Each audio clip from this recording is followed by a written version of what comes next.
back to my channel, Bake QC.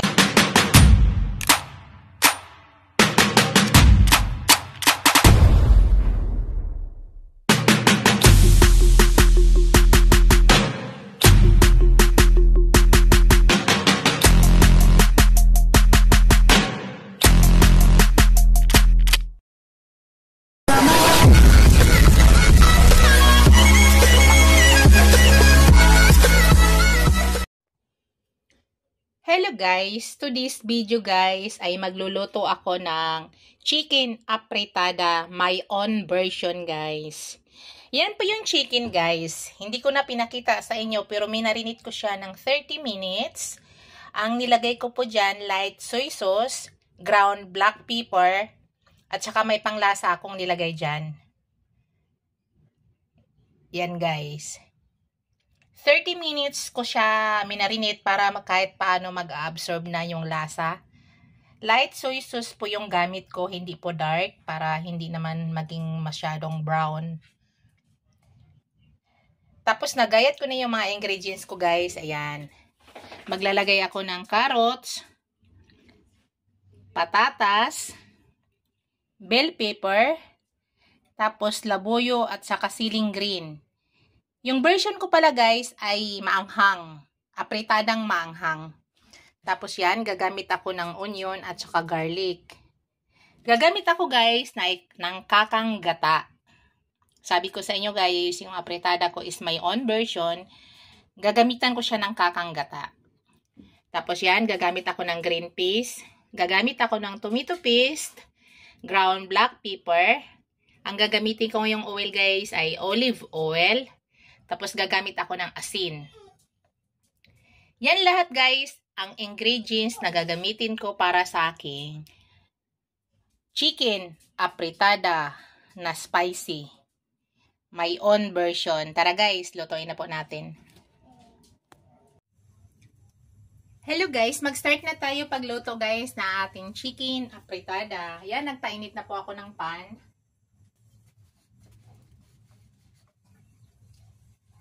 Kumusta na kayo guys? Sana nasa mabuting kalagayan kayo lahat.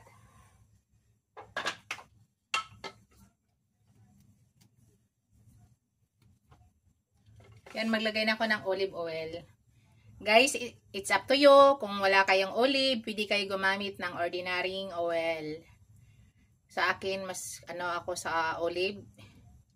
Para kahit madagdagan ng mantika or olive is healthy pa rin siya.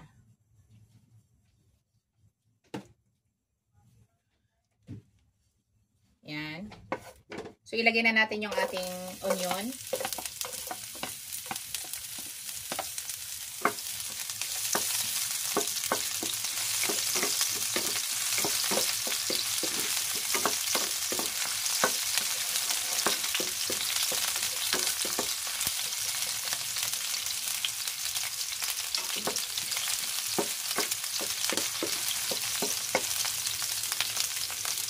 Sunod na natin yung ating garlic, guys.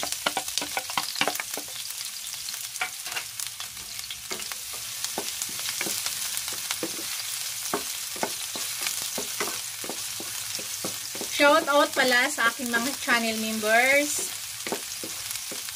aking mga subscribers, viewers, supporters, super chatters. Maraming salamat sa inyong walang sawang suporta sa aking channel, guys. Thank you so much.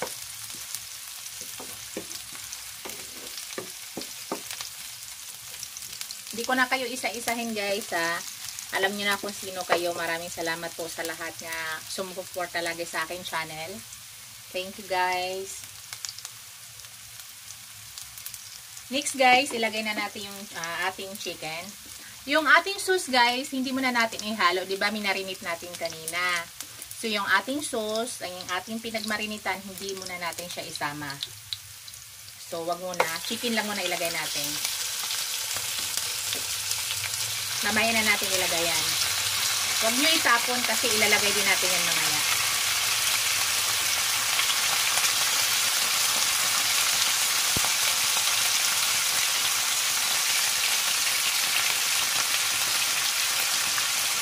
Kaya kailangan maigisa muna natin dito sa ano.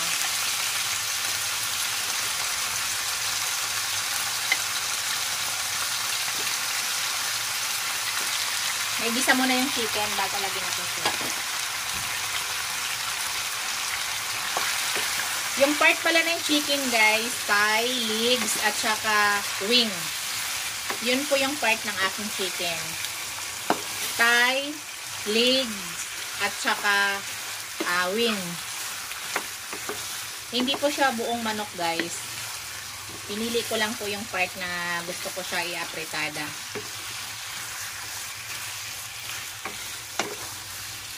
Maanghang po yung version ko guys, apretada ha. At saka ito ay may on version. Maglagay po tayo dito guys ng kakang gata. Subukan nyo guys, masarap po. So hintay lang natin guys. Igisa lang natin muna maigi yan. Hintay lang muna.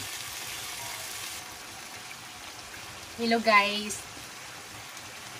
Additional information lang guys, huwag nyo takpan ang chicken habang ginigisa nyo, habang hinihintay nyo pag-isa.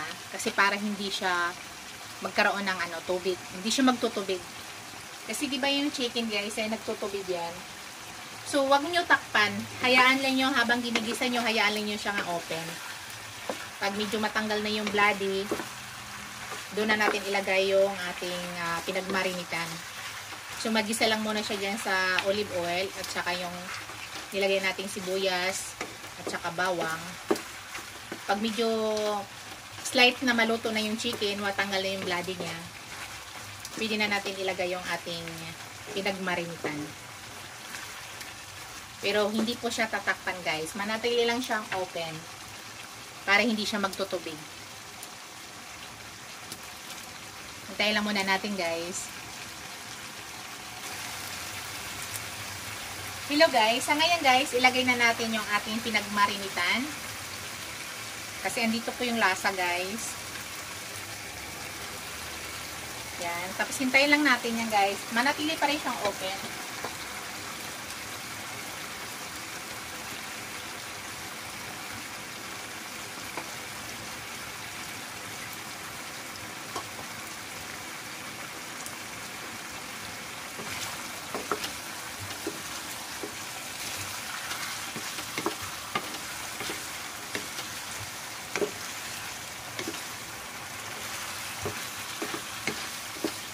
Kaya ko siya minarinate guys kasi dito pa lang ay may lasa na yung ating chicken. Nagkakaroon na siya ng lasa. Sa pagigisa pa lang natin sa ating chicken, wala pa tayong nilagay na ibang pag minarinate natin ay dito pa lang ay magkaroon na siya ng lasa.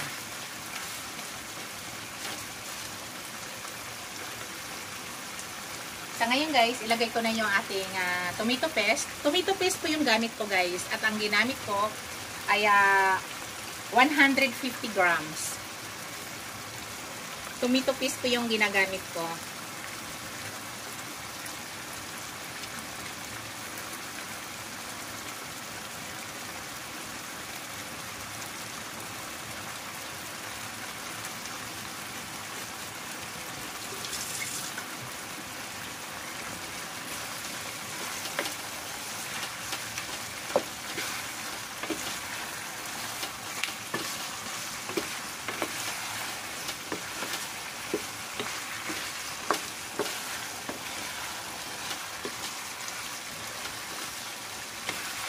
Yung patatas at saka carrots guys, hindi ko na siya dinaan sa prito. Pwede rin nyo yung prituhin para maganda pa rin yung texture. Basta akin hindi ko na dinaan. Direct ko na siya paglagay.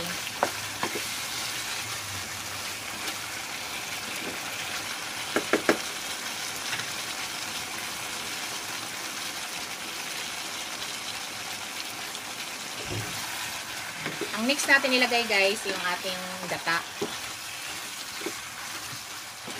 Pero maya-maya pa kaunti natin ilagay ang ating gata.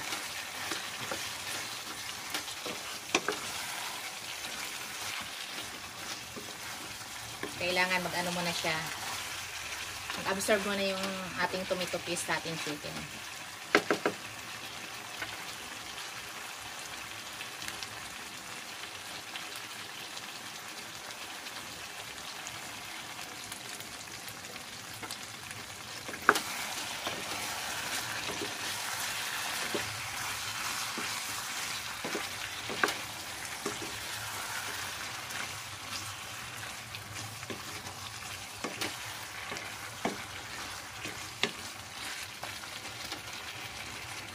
Sa ngayon guys, ilagay ko na yung aking kakang gata. Tapos mag-add tayo ng konting tubig para lutuin natin ang ating chicken. Yan, mag-add lang tayo ng konting tubig guys. Para mamaya kahit paano, mayroon pa tayong naiwan na konting sauce. Yan, tama na yan. So, palambutin muna natin yung chicken natin guys. So, imimix muna natin. Pag kumulo guys, pahinaan lang yung apoy para dahan-dahan lang maluto yung ating chicken. Mag-absorb din yung ating gata. So, hindi pa siya 100% kaluto na yung ating chicken guys. Pero ginisa natin ng medyo matagal. So, halos naka 75% na tayo na luto na yung chicken. So, sa ngayon, lutuin muna natin bago natin ilagay yung ibang ingredients. Pag kumulo yan guys, takpan muna natin yan. Tapos, pag matakpan na guys, pahinaan nyo po yung apoy ha. Para yung masarap ang lasa, dahan-dahan ang pagkaluto. Nakita nyo guys, napakalapot. Dahil po yan sa kakang gata. May own version to nga guys na apritada. Gusto ko sa apritada ma-creamy.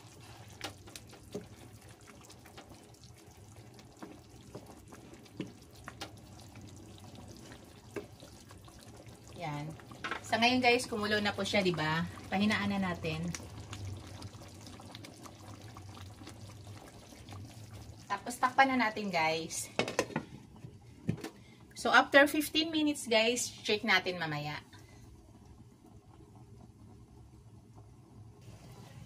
Hello guys, i-check na natin guys. Naka 15 minutes na po tayo.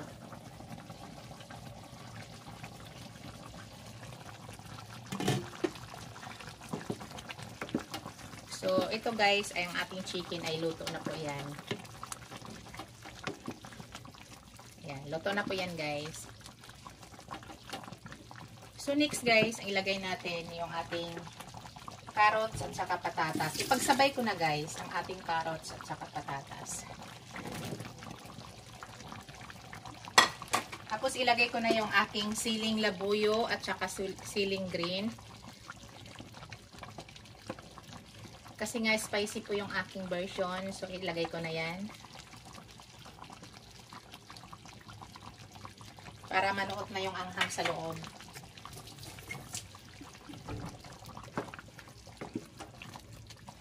Tapos, bago ko siya takpan guys, titikman ko muna, timplahan muna natin.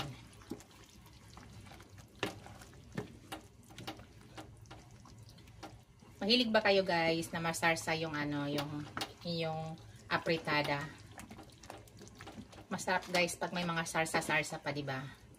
So, pangit naman sa apritada kung wala nang siyang sarsa. So, ngayon, titikman ko muna siya guys para alam ko kung ano kadami yung asin nga ilalagay ko. Kasi nga naglagay tayo ng naglagay tayo ng soy sauce. So, tingnan natin ang lasa.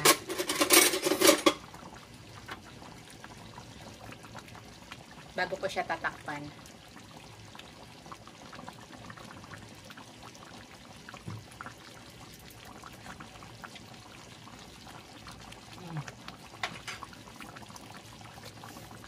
Konting asin na lang guys ang ilalagay natin.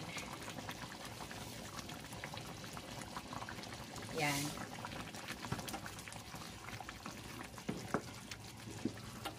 So i-mix nyo lang para mag-mix yung asin na nilagay natin. Dandahan lang para hindi masira yung manok. Hindi ano yung texture ng manok natin. So, tikman ko siya ulit kung tama na ba yung asin.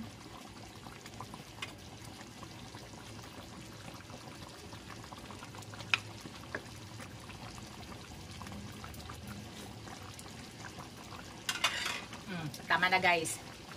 Sa ngayon guys, maglagay na ako siya ng ground black pepper. Kanina naglagay na ako guys, ngayon mag-add tayo ng ground black pepper.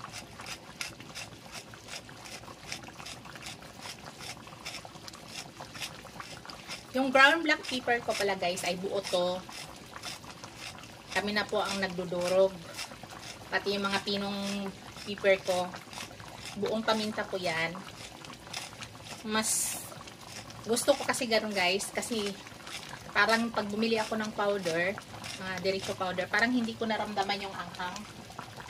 Parang nakukulangan ako doon. Parang mayroon silang, hindi ko alam parang mayroon silang nilalagay na iba doon. Hindi siya puro.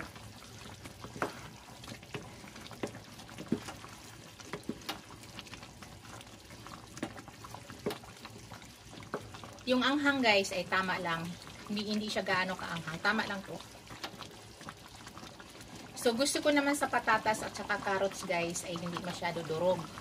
Or hindi siya masyado, hindi durog, hindi siya masyado malambot. So, takpan natin saglit guys. After mga 3 minutes, 2 to 3 minutes, may ihalo tayo dyan na iba. Lutuin muna natin ang ating carrots at patatas. Pero sabi ko nga, ayaw ko ng masyadong lata. Tama lang po.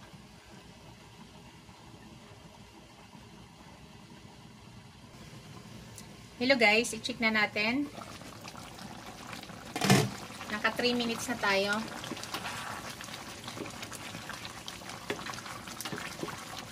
Check natin yung gulay guys.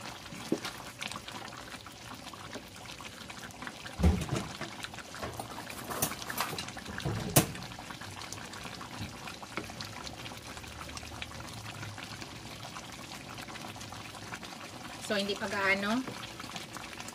gaano malambot. Yung patatas, hindi pa rin gaano. So, nakabukas na lang siya guys. Open na lang yan. So, hihintay lang natin nga maluto yung ating patatas at saka carrots. Hindi naman nga gusto ko half cook, matigas pa. Yung tama lang siya. Yan, mayroon pa siyang sarasa guys. Nakita niyo, masarasa pa.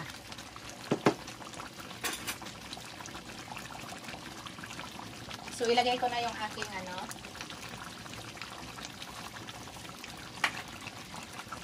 pagsabay ko mamaya yung aking green peas at saka bell pepper. Pero mamaya-maya kaunti guys. Para hindi naman mag-overcook ang ating bell pepper. Yung lasa ay tama na. Luto na po yung ating chicken. Ang niluluto natin ay ang ating patatas at saka carrots. Ilagay na natin yung ating bell pepper at saka green peas. Yan na po yung last guys.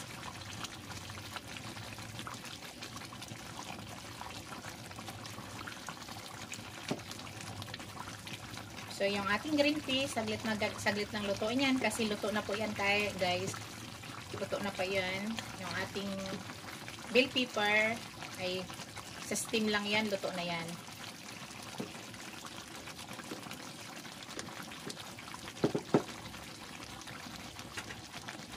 Yan guys, ay luto na po yan. I-off na natin yung ating apoy. Ito na yung aking finished product guys. Thank you for watching. Don't forget to like, comment, and subscribe to my channel. Bye guys! See you in my next video. God bless us all. Bye! Ready to serve na yan guys. Bye-bye!